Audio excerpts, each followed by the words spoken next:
Alright. So tonight, what's our story, Addison Grace? George and the Dragon? Is that the story? I think so. 106. Or did we read that? Yeah, we did. We read George and the Dragon? No, I didn't. I'll know when I see it.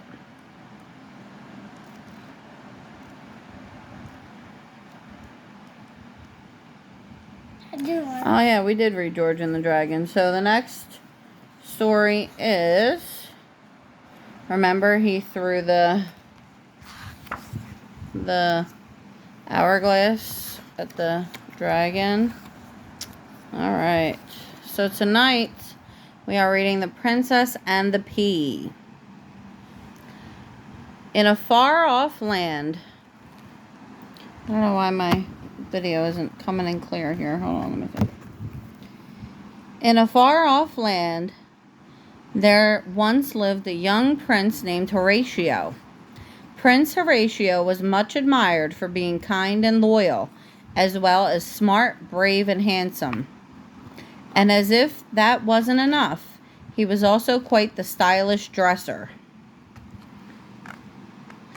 All of this made him very popular with the ladies. It just so happened that the prince was searching for a bride. Naturally, all the young women of the kingdom vied for his attention. Let's see the next page. I don't remember there being a prince? Oh, I guess, yeah, I do. On a particularly dark and rainy evening, Horatio was preparing to turn in for the night when there was a knock at the castle door. "My carriage has lost its wheel in the road," said a lovely young woman. "Could I impose upon you for shelter this evening?" "Of course," replied the prince. "I am Astrid," said the woman. "I am a princess from Wainscott, just over the hills." The prince led Princess Astrid to the castle's parlor, where a fire was burning in the hearth, and the two sat down together. They immediately fell into conversation and talked well into the night.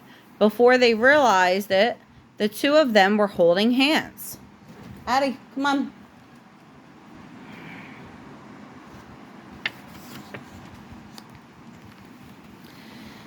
Elsewhere in the castle, the prince's mother had devised a plan to determine if Astrid was in fact a real princess. She would hide a single uncooked pea under 20 mattresses that would serve as Princess Astrid's sleeping arrangements that night. A real princess has such a delicate nature that she would be able to detect even the slightest flaw, such as a pea. And because the queen was adamant that her son marry a real princess, if Astrid did not pass the test, she could never marry Horatio. When the mattresses were in place, Astrid was shown to her room and went straight to bed, hoping to dream of Horatio.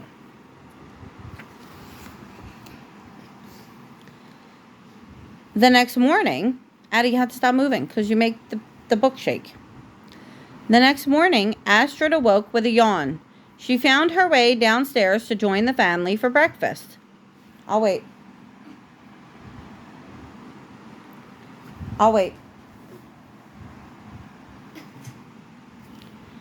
Where the queen immediately asked how Astrid had slept. "I was quite uncomfortable at first," Astrid admitted.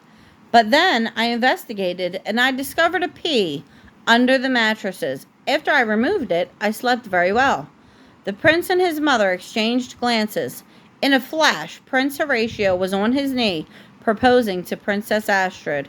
With a great smile and only a bit of minor back pain, Astrid said yes. The couple remains happily married to this day. The end. The next one is The Selfish Giant.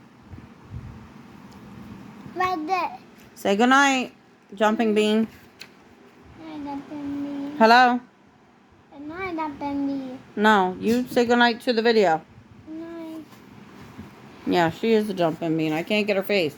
Because she's too busy ravaging my book right now. Bedtime, I got you one too. Yeah? Well, we have to read them in a row. Because it just works better that way. Alright, you gonna say goodnight? Good night. Yeah, you don't seem overly tired. Good night.